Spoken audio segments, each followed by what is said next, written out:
Hi folks, and this is part 2 of the chakra episode series for now, which I call Chakras 7, 8 and 9, and of course that's random, really. I mean, okay, if you put number 1 to be the root chakra, then from then on you can count upwards, 2, 3, 4, 5, and then it becomes more difficult, really. Okay, so number 5 would be the throat chakra, and then normally what people how people look at it is number 6 is the third eye, number 7 the crown chakra that I talked about in the previous episode, and then from then on, because you're talking about your head basically and the space above and around there, it becomes a bit more difficult to place the numbers. So number 8 could be the back of the head area, and there's, for me, there's a bit of a story attached to that. And number 9 then would be the so-called soul star outside of the body, right? So it depends how you look at it. Personally, I think that the midway point right here between the third eye and the why can't I remember the name? The crown chakra. Okay, I keep having a hard time searching for that word. The crown chakra. This point is also very important, and so you could call that 6.5, right?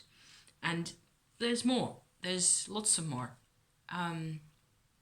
If you look up the meridian points for the forehead and this part of the skull, there's lots of interesting bits to be found, especially in Chinese meridian medical science.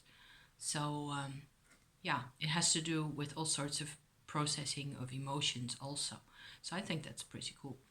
And making this part of my head become freer and like I described earlier with my sun projection or healing sun center that I sort of felt to be there opposite this part of my skull right there. That's been very helpful for me to maintain balance, and especially when I'm very busy and or I have been very busy and I need my focus, I need to be clear-headed and cheerful and poised for whatever purpose, then working with those two has been absolutely essential for me. More important in the sense that I do it more often than working with my crown chakra, because the crown chakra and the other parts at the back of the head tend to be a lot more about making serious progress. I think that would be the way I would define it. And so the back of the head, which leads to the Alta major chakra, would be, like I said, the next bit where we would go.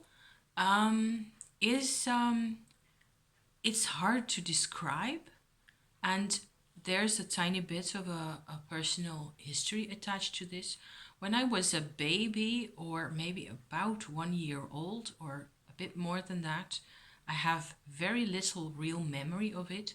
My mum got hold of me and banged me with my head against the bathroom wall to shut me up because I was screaming, probably. And I've always had a hard time, me and my mother, it's never been easy. And she was upset and she had a very hard time dealing with being a mother and looking after me. She felt very alone, and she had, depression issues, and what with her marriage not being completely cool and all that. I kind of get that. Of course, when you're a baby, you're completely defenseless, so you shouldn't do that. However, even as I talk about it right now, I can still feel a pressure in here. And it doesn't necessarily feel bad because I'm used to it. I also feel I had a kind of a realization at one point earlier this summer, recently, that because she did it, I have become much more aware of energy patterns. However, I haven't been aware of energy patterns and or flow, Shakti and all the rest of it, or white light or any of it for most of my life. It's only once I started working with it that it has become very easy for me. Much easier than you would expect with the limited amount of time that I have really actually spent on it. I wouldn't have expected this type of result. That's just me trying to make sense of it all. Okay, I I used to believe that I was a Tibetan Buddhist in a former life at some point. It was one theory why I have had these intense Kundalini and Shakti experiences, and why it's just so easy for me to feel my way forward into all sorts of realms of energy and light without ever being taught by anybody. Or yeah, so I kind of feel like banging my head against the bathroom wall was a way of shocking the systems into some type of awareness. And I still had to do the work. I still had to sit there and meditate and focus.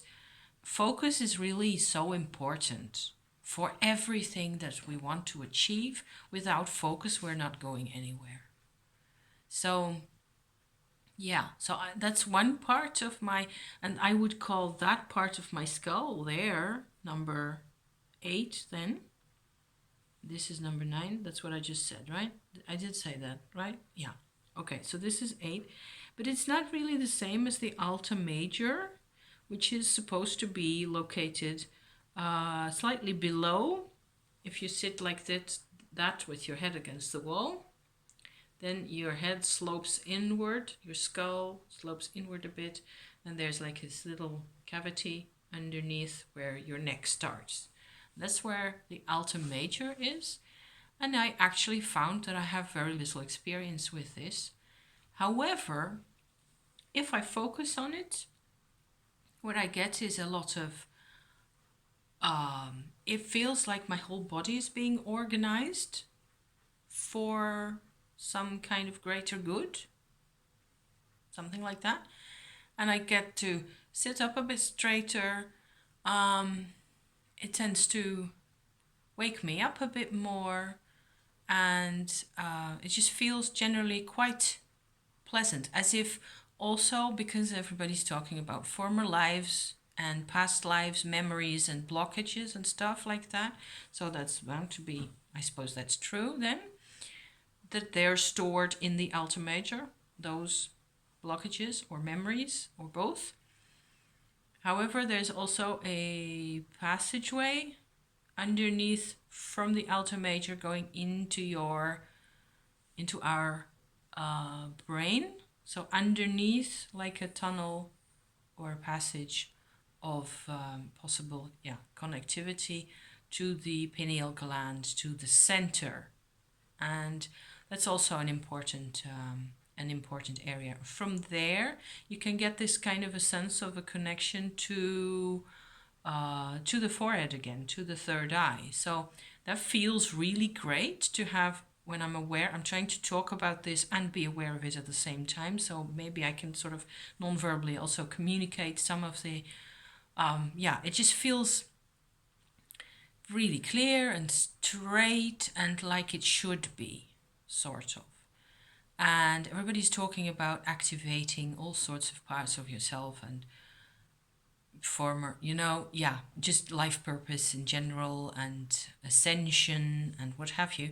And it's quite interesting to look at. And they go on about this sort of a combination when you look at the whole of the different chakras in and around the head, then it becomes some kind of a crystal which you could activate or whatever.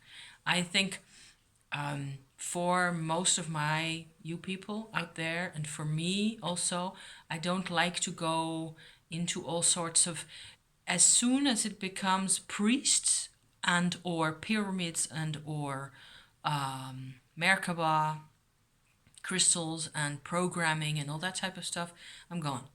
I'm gonna go get me fish and chips or a pizza, okay? Because I like to be spiritual in a very grounded and matter of fact and almost Farmer Giles type style with, me housecoat on or me wellies and just let's just talk about this stuff in a way we can all understand. Let's not be. I mean, I'm an intellectual. I'm an academic. I can speak the lingo, but how much good is that going to do anybody? So I want to, on this channel, I want to do the lingo without the lingo. I want to talk about those things in a way that makes it kind of. That's why I'm always talking about my experiences with things, right? I say you have this or that a lot, but it's always like a suggestion or something for you to explore if you feel that way. Otherwise, why are you here anyway? So. I like to think of it as my way of contributing to this field and spreading some kind of information in a way that's sort of, a bit more grounded and a bit accessible if possible. So that's how I look at it anyway. The interesting bit also about the Alta Major chakra, as far as I've worked with it, which I haven't done a lot so far, because it's more or less something that does itself. If I focus on that area in my neck, I get bright sensation running down my spine, and it sort of lights up certain areas. One that is in particular at the back of my heart area that feels wonderful. I could advise anybody to do that, to just sit and try that for, maybe you have to try it for a couple of weeks, once a day over 5 minutes or something like that, some kind of regime that suits you. And then you can experience this for yourself. It just feels beautiful. It's very much like there's no problems in the world whatsoever. So that's nice for a change, personally, I think. And okay, so from the heart area, it's not the heart chakra because that's on the other side of my spine. Okay, so it's where my wings are attached, or would be if I had any. And from there, it just goes down my spine to, I suppose, basically the third, so the solar plexus chakra, and just a repetition really of that's how far I've worked with it, all the way down to the root chakra again, or at least quite close to it. I haven't really figured out yet whether there's an actual connection going where it goes back up again. Maybe it goes down into the earth again. That would make sense. And it would also make sense for a lot of the Shakti and Kundalini energy in our bodies to just make the circuit through, every part of it, and then up through our heads and down the back and down the spine back to the earth again. So long as we don't do anything else with it.